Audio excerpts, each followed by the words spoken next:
आगे है जबान का गलत इस्तेमाल और जबान से किए जाने वाले हराम काम। गीबत, बैकबाइटिंग। कुरान मजीद में है वला यफ्तब बअदुकुम बअदन अयुहिब्बु अहदुकुम अन याकुल लहम अखीहि मैतन फकरिहतुमूह वत्तकुल्लाह इन्नल्लाह तव्वाबुर रहीम।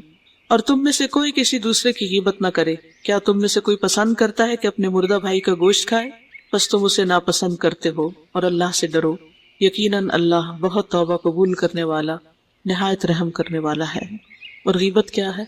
जिक्र का अखा का बिमा यकरहु, तुम्हारा अपने भाई का इस अंदाज में जिक्र करना कि वो उसे सुने तो नापसंद करे। यानी जो बात हम किसी के सामने नहीं कह सकते वो उसके पीछे कहने से भी परहेज करें।